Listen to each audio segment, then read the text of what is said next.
Hello नमस्कार दोस्तों, स्वागत है आपका मेरे न्यू वीडियो में। और आज हम बात करने वाले हैं राजस्थान लैब असिस्टेंट 2026। इसके लिए हमारा फर्स्ट चैप्टर है फिजिक्स का थर्ड पिंड गति की। यानी आज हम फिजिक्स का फर्स्ट चैप्टर के मोस्ट एमसीक्यू वन लाइन करने वाले हैं, यानी जो एग्जाम में पूछे जाने की पूरी पूरी संभावना है। और आज हम उसमें इसमें यह भी करेंगे कि 2022 में कौन कौन से क्वेश्चन इस चैप्टर से पूछे गए, यानी दर पिंड गतिकी से कौन कौन से क्वेश्चन आए हैं 2022 में, यह क्वेश्चन भी करेंगे। और हम आपको बता दें, हम न्यू एनसीईआरटी और ओल्ड आरबीएससी से इस चैप्टर के क्वेश्चन करने वाले हैं और वन लाइनर क्वेश्चन करने वाले हैं। तो चलिए देखते हैं कौन कौन से क्वेश्चन हैं।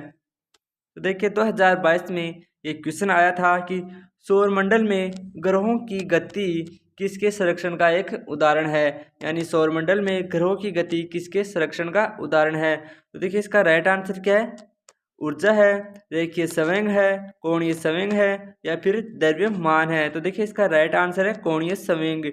देखिए आपके सिलेबस में कोणीय संवेग दे रखा है और उसी से क्वेश्चन पूछ लिया गया है कि सौरमंडल में ग्रहों की गति किसके संरक्षण का एक उदाहरण है। तो इसका राइट आंसर क्या है, कोणीय संवेग। चलिए नेक्स्ट क्वेश्चन देख लेते हैं। यह क्वेश्चन भी 2022 में पूछ लिया गया है कि बल आघूर्ण का एसआई मात्रक क्या है। यानी ये क्वेश्चन 2022 में आया है कि बल आघूर्ण का एसआई मात्रक क्या है। न्यूटन मीटर, न्यूटन बटा मीटर, जूल मीटर या जूल बटा मीटर। तो देखिए बल आघूर्ण का एसआई मात्रक क्या है। बल आघूर्ण का एसआई मात्रक है न्यूटन मीटर। देखिए बल आघूर्ण है वो आपके सिलेबस में दे रखा है, तो बल आघूर्ण का एसआई मात्रक आपको याद रखना है, न्यूटन मीटर है। चलिए नेक्स्ट क्वेश्चन देख लेते हैं। देखिए यहाँ पर स्क्वायर है। देखिए क्वेश्चन है, आर त्रिज्या व एम द्रव्यमान की एक समरूप वर्ताकार डिस्क का उसके किनारों से गुजरने वाली और उसके तल के लंबवत अक्ष के विपरीत जड़त्व आघूर्ण है। यानी एम द्रव्यमान और आर त्रिज्या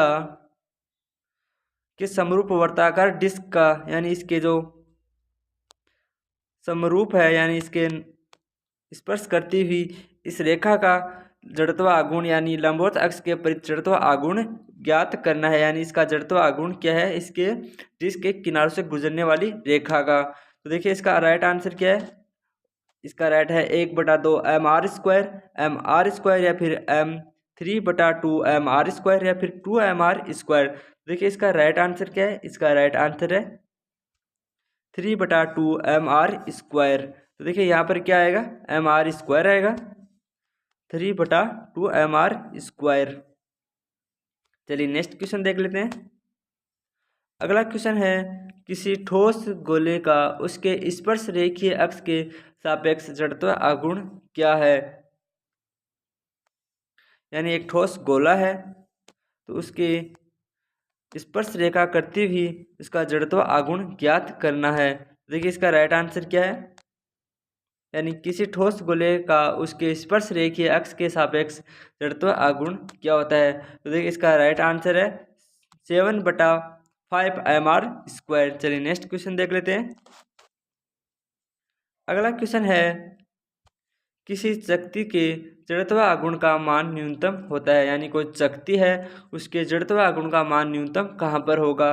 ज्यामितीय अक्ष के प्रति, व्यास के समांतर स्पर्शीय अक्ष के प्रति या फिर व्यास के प्रति या फिर तल में स्थित स्पर्शीय अक्ष के प्रति। तो देखिए इसका राइट आंसर क्या है। इसका राइट आंसर है व्यास के प्रति।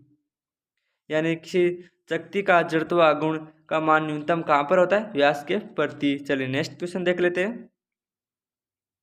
हमारा अगला क्वेश्चन है, किसी पिंड की घूर्णन त्रिज्या का मान निर्भर नहीं करता है। यानी कोई पिंड है तो उसकी घूर्णन त्रिज्या, उसकी घूमने की जो त्रिज्या है वो किस पर निर्भर नहीं करता है। तो देखिए घूर्णन अक्ष पर, घूर्णन अक्ष के सापेक्ष द्रव्यमान वितरण पर या पिंड के द्रव्यमान पर या उपरोक्त में से कोई नहीं। देखिए कोई पिंड है उसकी घूर्णन त्रिज्या, उसकी जो घूमने की त्रिज्या का मान है वो किस पर निर्भर नहीं करता है। तो देखिए इसका राइट आंसर है नंबर 3, यानी पिंड के द्रव्यमान पर। यानी अगर कोई पिंड है वो घूम रहा है या घूर्णन कर रहा है तो उसके द्रव्यमान का उस पर कोई प्रभाव नहीं पड़ेगा।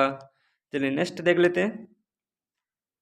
अगला है घूर्णन त्रिज्या का मात्रक क्या है, यानी घूर्णन त्रिज्या का मात्रक है वो है मीटर, यानी घूर्णन त्रिज्या का मात्रक क्या है, तो इसका राइट आंसर है मीटर। चलिए नेक्स्ट देख लेते हैं। अगला है कोणीय विस्थापन का मात्रक क्या है, यानी जो कोणीय विस्थापन है उसका मात्रक बताना है, तो इसका राइट आंसर है रेडियन, यानी कोणीय विस्थापन का मात्रक है वो है रेडियन। चलिए नेक्स्ट देख लेते हैं।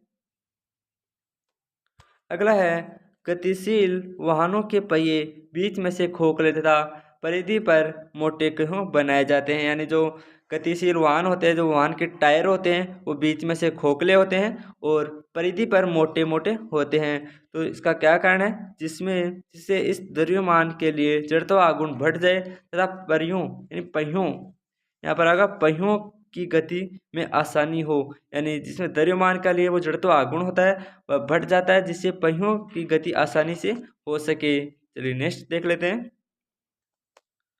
अगला है जड़त्व आघूर्ण किन किन बातों पर निर्भर करता है, तो देखिए जड़त्व आघूर्ण है वो वस्तु के द्रव्यमान पर निर्भर करता है और घूर्णन अक्ष की स्थिति पर, यानी जड़त्व आघूर्ण है वो किन किन पर निर्भर करता है, वस्तु के द्रव्यमान पर और घूर्णन अक्ष की स्थिति पर। तो आज हमारे 10 मोस्ट इंपोर्टेंट क्वेश्चन कंप्लीट हो चुके हैं। इसका नेक्स्ट पार्ट बहुत जल्द आने वाला है, जिसमें वन लाइनर क्वेश्चन कंप्लीट करवाए जाएंगे जो एनसीईआरटी और ओल्ड आरबीएससी से लिए जाएंगे, यानी इसमें अगले पार्ट में हम ओल्ड आरबीएससी से वन लाइनर क्वेश्चन करने वाले हैं इस चैप्टर के।